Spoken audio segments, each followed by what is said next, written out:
This is the Not Real Estate Podcast. Hello and welcome to the Not Real Estate Podcast. I'm your host, David Miller, and joining me, I'm honored to have Capucine Wilson. Cap, thanks for joining us. Thank you for having me. Good morning. Good morning, good morning. So, you and I have had a chance to work together for a bit. I think we met, I invited you and your husband to a charity event for the Ulman Cancer Research Center, which was great, fun event. And I don't know if you remember this, and tell me if you don't. You told me you speak French, and I told you I speak French. Yep. So you proceeded to talk in French for a while. It was like 5 minutes, 10 minutes, and then in the end I told you I don't speak French. Was that, do you remember that? I don't remember much of it. But it was a great event. And I just remember the people were really cool. So it was a really fun event. Obviously, good to be around people. And it was prior to COVID, right? So now we're in like this, coming out of the COVID bubble. But it was fun to be around more than X amount of people at the same time. And I still speak French to you. Do you? That's amazing. Yes, right. And I still nod my head and say we. I really don't know any words in French. I took Spanish in high school, I guess in middle school too, and French wasn't an option. But for you were born in France, or? Yeah, I was born in France, and then we moved here when I was 7 years old. Wow. Yeah. Do you still, use French at all, or not really? Every day. Really? Yep. My mother lives in Westchester, Pennsylvania, and I speak with her all the time. Wow. My kids, I wish I spoke more French too, and my husband's American. My children were born here, so technically they're first generation. Right. So they can be president at some point. They're 6 and 7, so we got time. They have my vote. Okay, cool. And but yeah, I mean the rest of my family's in France. So That's amazing. I connect, and just try to stay connected. That's so nice. Yeah. That's so nice. Yeah. And we met obviously through work, and you are a loan officer, loan originator for Sure United Bank. And really, it's such a pleasure to work with you because you are so prepared and so organized. Are you like that in your everyday life? Or? No. I have help. I have help. I have a processor. I have a closer. I have a lot of really great people that just help me through the day. Right? So if I put 2 socks that actually match on my children, we're in great shape. But otherwise, yeah, I'm pretty laid back. But yeah, I get through my day with help. That's good. No, I mean, in my personal life, and my wife's like the boss at home and all that kind of stuff. She's awesome. Thank you. Yeah. And she's tells me what, she has it all organized. But here at work, it's a different thing. But when I leave here, back to kind of floating through the world, just I don't really care what we do. It's nice to let someone else have the remote, just do the thing, chill out and sit back. That's great. And so you were born in France, came to the U.S. and then right to Maryland, or? Nope, my parents actually moved to South Jersey. I don't even know how they picked South Jersey. I think my father had a job in Philadelphia. And so we moved to South Jersey. I didn't know English at all. So obviously English is my second language, which you'll pick up on some words. I over enunciate. I had speech therapy for 3 or 4 years. Wow.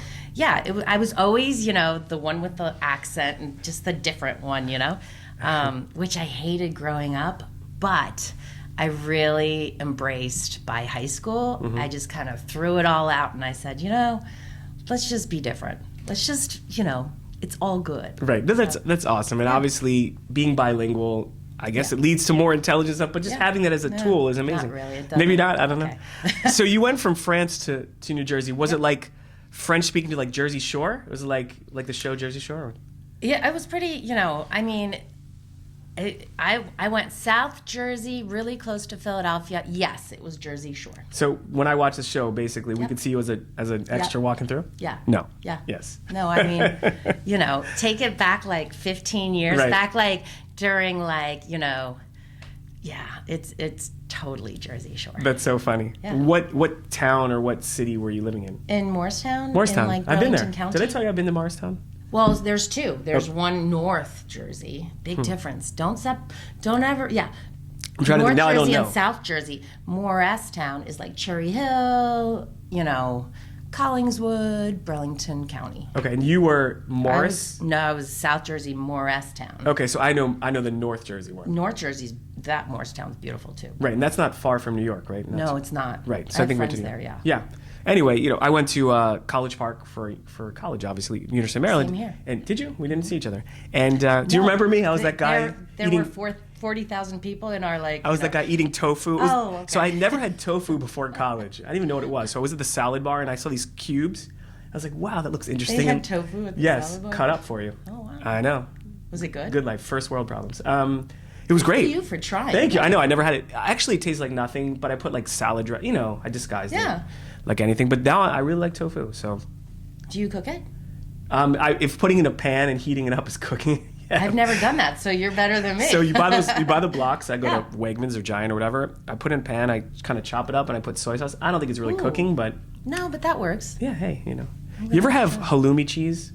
Oh my God, so good. My wife, one of her big things, and my wife's from Israel, so yeah. one of the big things in the Middle Eastern is this halloumi cheese, and It's so good. and you basically fry it. French cheese. Yes, you guys are right. Like You it's invented a cheese. food group for us, right? Right. Bread, Right. cheese, and then the rest Right. of But halloumi's Incredible. And there, when you're visiting Israel, they can do halloumi sandwiches. So like if you go to their equivalent of Starbucks or whatever, you can get that on the menu, and it's amazing. I eat halloumi. Like a ciabatta sandwich with halloumi cheese. It's really and good. An egg. You can put in wow. a nice egg on lettuce and tomato. It's You incredible. should speak to my wife about that. She would talk to you about halloumi cheese like crazy. I'll put in a good word. Right, exactly. No, it's all good stuff. I'm a good eater, so any food like that is. I love it. Man, now you're making me hungry. I know this has shifted to a cooking show. It's okay though. It's okay. No, but here obviously we are both real estate professionals, but my goal of this podcast is to not talk about real estate. So Good. We don't have to talk about interest rates today or low inventory, anything like that. You're just talking about you, I'm talking about me, and that's it. Yeah. It's easier. It's easier. Yeah. So it's pleasant.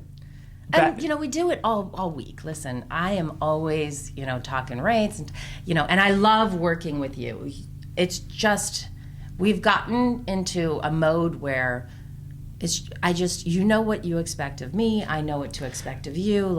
It's just so much easier. And I know you do the right thing. If anything, we don't even have to talk about business, but I love people doing the right thing. It's so nice to hear. Likewise. Yeah. Obviously, I think you were the first person I've ever met with in business that basically told me, David, this is what you have to do to work with my team and do a great job. And I mean, you were spot on. I mean, you gave me the recipe, right? Yeah. I cooked the stew. Pretty impressive, actually, Yes. because I wouldn't have it's not like I've ever done that with. Right. I'd love to because I feel like that would it just is the secret recipe. It's the secret seasoning to a good business relationship. And what was it? It was communication, right? 1,000%. I think that's lacking so much in a lot of people I work with to tell me exactly what your team needs for us to do a great job for you, and vice versa. What am I telling you what we need to support what you're doing? Which is, I think it's great. We're missing it a lot in our industry. Isn't it crazy? Yeah, just to talk. Yeah. And if if my closing department sends out an email, just say, I don't have it yet. I'm still waiting. That's all you need to say. You really don't need the answer. Right. You just need to respond and say, I'm still working on it, or I'll have it to you as soon as I can. So when different people in the industry that you work with go radio silent, you're like, okay, what's going on? You know. So right, no, it's important. And so you went from France to New Jersey, and then you all of a sudden jumped into the lending business, or do you have different steps to get there? No, so you don't even know this about me. So so I started sailing when I was 10 years old at this sailing camp in on the Delaware River. Not the greatest scenery, right? And it was one of those passions. You know how some people just find passions, and it just clicked with me. And I started racing on the weekends and doing regattas and meeting people and traveling. And at 14, my parents were nuts. They would just let me go with people's northern Ithaca and the Finger Lakes and New Orleans, and I just started traveling every weekend, and I fell in love with Annapolis. And so as soon as I got out of high school, I came down here and I started, I moved to Annapolis and just started sailing. I was a high school sailing coach. Wow. I was a, camp, sailing instructor. And it took me 7 years to do my undergrad because I just kept sailing. And I was like taking classes and then sailing. And I did community college for a couple of years and then I went to Maryland. Right. I think it took me 5 more years after that. It's okay. Right? It's all good. And everyone was just worried that like all this education would just be lost to all this sailing. And finally, once I hit like 25, 26, one of my friends who was a sailor, right, was like, oh, you got to come work for me. And I was like, okay. And I started and I loved it. I mean, Right. I did. It's work is work, but if you love it, that's No, great. I do love it. That's I great. do love it. So That's great. Yeah. That's great. I've never sailed before, so I have to. Maybe I can jump on is it a boat or a ship? Yeah, I guess it's a boat. it's a boat. A ship would be a little bigger. Right? We'll put a life jacket on you and like I'll be like holding onto the side, shaking. We'll strap you in and like. I can swim. If I fall in, I can swim. So that's good. Yeah. And we will actually be right back after a moment from our sponsors. This podcast is brought to you by Terrain Title and Escrow Company. Terrain Title and Escrow Company is a full-service title company handling all transactions from residential to complex commercial. Please reach us at www.terraintitle.com. Good morning. This was brought to you by Shore United Bank. My name is Capucine Wilson. I am a residential lender there. We offer an array of residential portfolio products, including, but not limited to, construction loans, bridge loans, lot loans, and permanent residential products. Please feel free to reach us at www.shoreunitedbank, and we'd love to hear from you. Now, back to our podcast. Are you a big movie person or anything like that, or do you stay away from movies and things like that? No, I love movies, but I don't even know why. I never remember them afterwards, which is kind of nice because you can watch a movie and then like a couple years later you can watch a brand new movie and it's the same one. My husband hates it. Really, it's I don't know. My wife hates that I can watch a part of a movie and then go to change the channel and go back to a different movie, and I can watch half a movie or a quarter of a movie and I'm happy. Like, I can watch the Rocky training montage and leave. I can go watch Ray Donovan after that. It doesn't really matter. Yeah, my husband's the same way, and I hate it too. I think is it a man thing? Is that what we do? I think whoever has the remote has free reign, and they're very inconsiderate of the other party. I'm a guilty party then as well. Hey, I love movies. I like going to the movie theater. So during COVID when it was a little weirder. I missed it so much. Listen, part of it is that I love popcorn, so that's 50% of it. The other 50% is that I like movies, and experiencing them in the theaters is such a better feeling than just putting on HBO or whatever it is. Yeah. I agree. Unless you're in the front row. Oh. Then I won't go to the movies. When's the last time you sat in the front row? I can tell you when the last time I sat in the front row. When I went to see with my parents the movie Big with Tom Hanks. That was such a good movie. It was a great movie. We were late to get there, and everyone wanted to see Tom Hanks, and the only option was front row.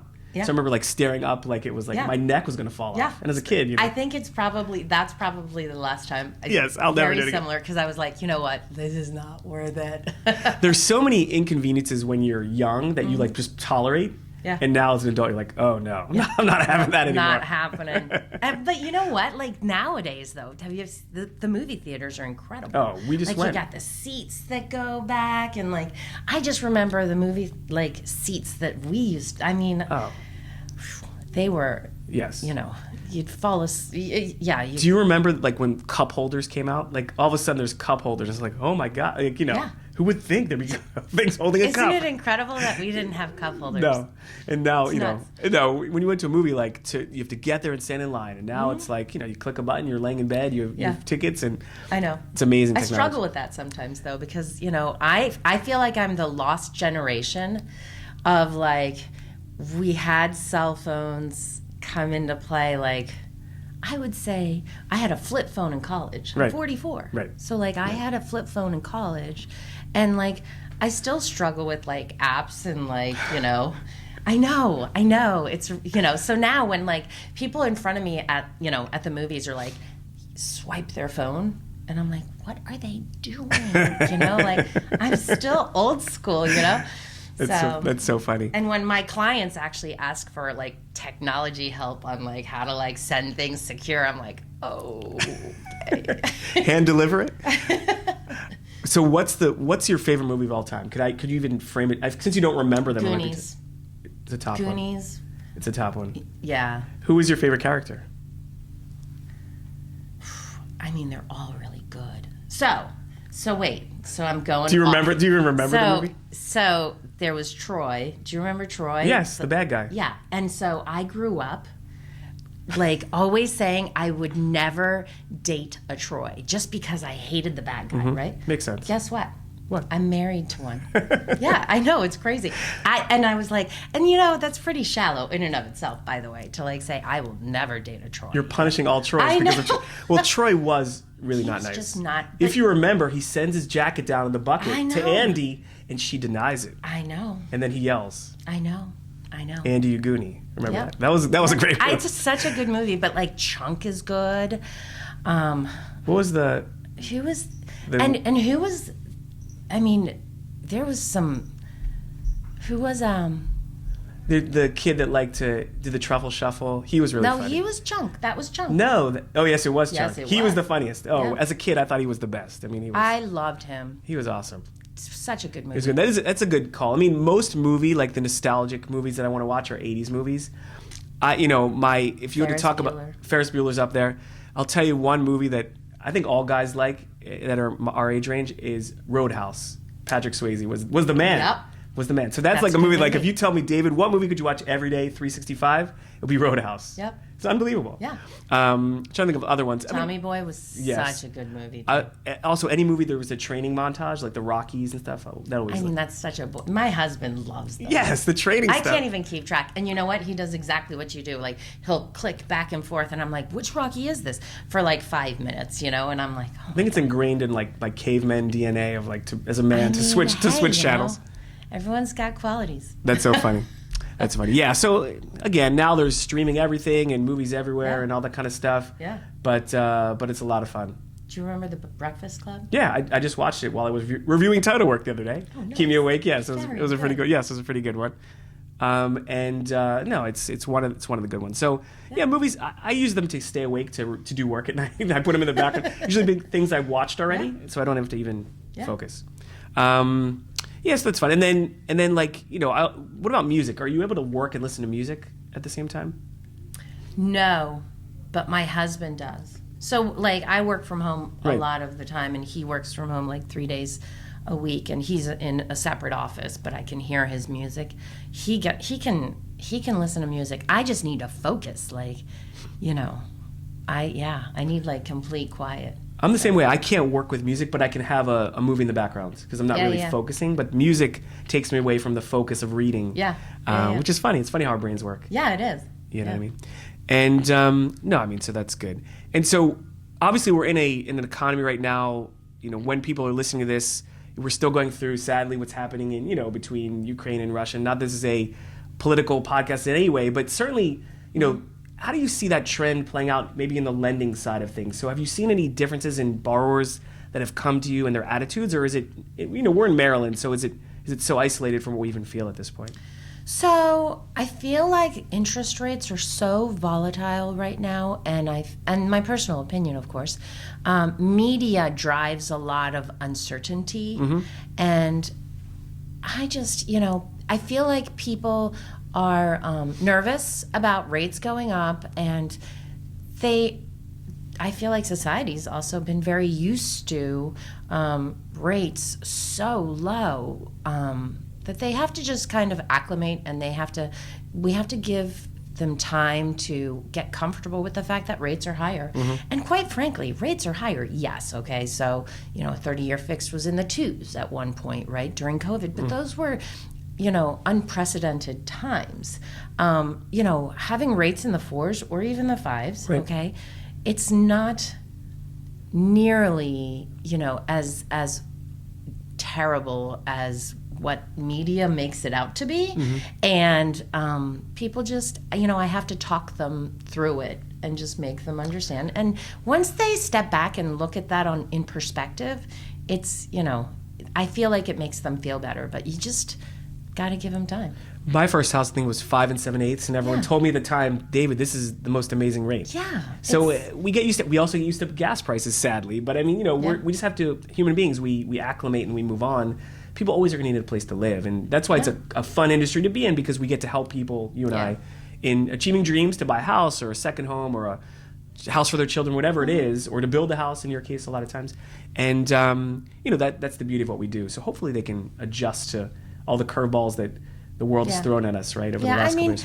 These people that, are looking for their homes or looking for their new home buyers or second or third for that matter, I mean, this is not just a transaction, right? And I don't treat it as a transaction. So, my job isn't just to give people loans. My job is to give them knowledge and to allow them to feel confident about whatever decision they choose to make about a purchase price or an interest rate or a loan product. Like, I feel like knowledge is key for them.